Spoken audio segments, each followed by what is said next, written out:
노래 연습장이나 고시원 등에서 집단 감염이 이어지고 있습니다. 밀접, 밀폐, 밀집, 이른바 산미 조건이 감염이 번진 이유로 꼽히고 있는데요. 특히 최근 때이른 무더위가 찾아와 창문을 닫고 에어컨을 사용하는 경우가 늘면서 바이러스 확산 우려가 더 커지고 있습니다. 양동훈 기자입니다.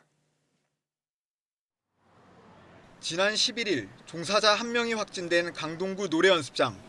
주변 노래연습장 10여 곳으로 감염이 번지면서 일주일 만에 관련 확진자가 40명을 넘어섰습니다.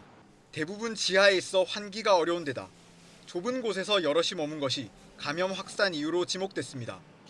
아무래도 지하 같은 데는 좀 환기가 좀 어렵고 환경이 그러면은 보통 노래극장은 다 이제 방마다 분리돼 있잖아요. 그러다 보니까 환기나 이런 게 문제가 있을 수 있을 것 같긴 한데. 비좁은 공간을 공유하는 서울 노원구 고시원에서도 확진자가 10명 넘게 나왔습니다. 역시 환기가 쉽지 않은 상태로 공용 공간을 같이 쓰면서 바이러스가 옮겨진 것으로 보입니다. 주방, 화장실, 목욕탕을 공동으로 쓴대요. 주방 같은 경우는 또 같이 공동이니까 오다가 다 12명이 다 오진 않겠지만 그래도 몇 명씩이라도 겹치잖아요. 밀집, 밀접, 밀폐, 이른바 산밀 조건인 곳에서 집단 감염이 끊이지 않고 있습니다. 특히 이달 들어 때이른 더위가 찾아오면서 창이나 문을 닫고 에어컨을 트는 경우가 늘었습니다. 밀폐된 공간에서 감염되기 쉬운 상황이 만들어지는 겁니다. 낮에는 우리는 끓이는 음식이기 때문에 끓여야 돼요. 보통 못 먹어. 비가 오는 주말엔 대형 쇼핑몰이나 마트에 인파가 두세 배 몰리기도 합니다. 공간이 넓긴 해도 역시 감염 위험은 커집니다. 밖은 좀 많이 덥다 보니까 이제 시원한 실내로 좀 많이 올 것 같아요.